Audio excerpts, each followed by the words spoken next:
जय श्री राधे। आनंद आशुलिपि पत्रिका अंक 3 प्रतिलेखन संख्या 21 गति 120 शब्द प्रति मिनट प्रारंभ करें।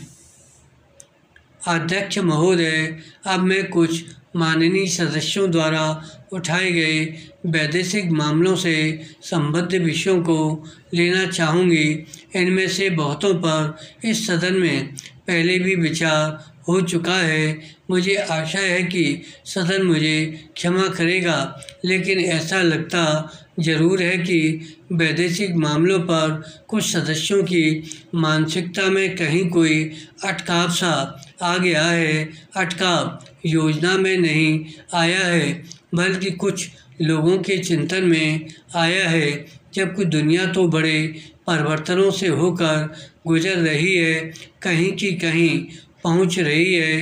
अनेक देशों की सरकारों ने अपनी धारणाओं और अभिव्यक्तियों में अतीत के अनमनीय दृष्टिकोण को साफ तौर पर त्याग दिया है। लेकिन मैंने अपने भाषण से पहले यहाँ कुछ देर रहकर पाया कि हमारे कुछ सदस्य स्पष्टतः ऐसा नहीं कर सके हैं। पैरा स्वयं हमारा यह प्रयास रहा है कि दुनिया में होने वाले परिवर्तनों के साथ साथ आगे बढ़ा जाए और अगर संभव हो तो उनका पूर्वानुमान लगाते हुए चला जाए, जिससे हमारे राष्ट्रीय हित सभी समय सुरक्षित रहें। माननीय सदस्य सहमत होंगे कि किसी भी देश की नीतियां चाहे कितनी ही सही या सबल क्यों न हो, यह दावा नहीं किया जा सकता कि यह प्रत्याशित परिणाम हमेशा प्राप्त कर ही लेगा। हमें धैर्य और दृढ़ निश्चय के साथ प्रयास में लगे रहना होगा और जिसे हम सही समझें, नैतिक समझें, उसे अस्थायी असफलता के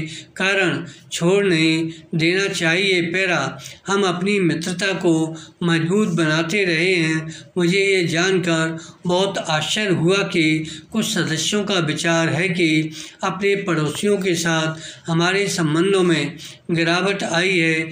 जैसा कि राष्ट्रपति ने अपने अभिभाषण में कहा है कि हम अफगानिस्तान, म्यांमार, श्रीलंका, ईरान और नेपाल के साथ अपने संबंधों को बहुत महत्वपूर्ण मानते हैं और हमने इन देशों के प्रति विशेष ध्यान दिया है। हम इन देशों के साथ अपने आर्थिक और राजनीतिक सहयोग को बढ़ाने के लिए हार्दिक प्रयास कर रहे हैं।